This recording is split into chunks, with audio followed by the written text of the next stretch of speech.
एका फोनवर मुंबईला गेले, चॉकलेट खाऊन आले, बरं सगळेच्या सगळेच गेले, एक बी नाही थांबलं आंदोलन रोकाय. बहुतेक परत हिस्से अडचण आली असती ना. मला बऱ्याच जणांनी कालपासून धमक्या दिल्यात, त्या प्रत्येकाला माझं उत्तर आहे. मी एक शेतकरी पुत्र आहे. मी माझ्या स्वकष्टावरती शेतामध्ये घाम गाळून जे काही कमवलं ते कमवलंय. माझी कुठेही माया नाही, कुठलीही चौकशी करा. दुसरी गोष्ट, का बरेच म्हटले तुम्ही किती आंदोलन केले. मंगेश साबळेंच्या उपोषणाला मी पोहोचल्यानंतर गर्दी वाढली, जनाधार वाढला. तिथं अक्षरशः सरकारला यावं लागलं, सरकारच्या हातून उपोषण सोडलं आणि त्याच्या दुसऱ्याच दिवशी पत्रकार परिषद घेऊन 8,500 वरून 10,000 प्लस होऊन 18,500 अशी मदतीची घोषणा झाली. हे त्या आंदोलनाचं यश होतं, हे त्या शेतकरी एकजुटीचं यश होतं. आणि तिथं कोणतीही मांडवली झाली नव्हती, सगळं काही समोरासमोर होतं. कोणतंही आंदोलन करत असताना ते आंदोलन त्याच जागी संपलं पाहिजे जिथून ते सुरू झालं.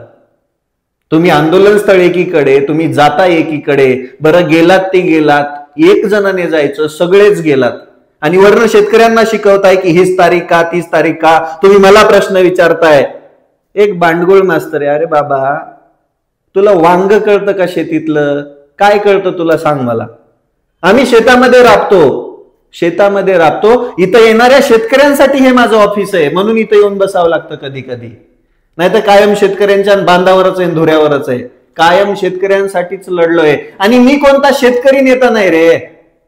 मी एक सामान्य शेतकरी पुत्र आहे. मी कधीच स्वतःला शेतकरी नेता म्हणून घेतलं नाही, ना कधी पंक्तीला बसायचा प्रयत्न केलाय. बरं पंक्ती बी बघा ना, 1 झाली, 2 झाली, 3 पंक्तीला गेले, 3 पंक्ती खाल्ल्या, पोट भरली, ढेकर बी दिला, तरी अजून पोट भरणा, भस्म्या झाला का? तुम्ही आम्हाला शिकवू राहिले.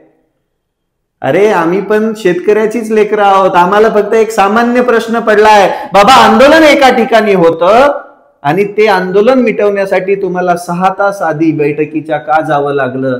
बरं तुम्ही इमानाने गेलात. तुम्ही माझं जसं एसीचं म्हणता की नाही, तुम्ही पण इमानानेच गेलात. तुमच्या गाडीला पण एसीच असेल. 70 कोटीचं फार्म हाऊस कोणाचं आहे तुम्हाला बी माहिती आहे. कशाला बोलायला लावता लोकांना? लोकांना येड्यात काढता, शेतकऱ्याला येड्यात काढता, तुम्ही आम्हाला शिकवता. आम्ही आंदोलन केलं, आम्ही ज्या आंदोलनाला पाठिंबा दिला ते प्रत्येक आंदोलन यशस्वी आहे आणि आम्ही इथून पुढे पण करत राहू. आम्ही कोणाच्या बाला पण भीत नाही.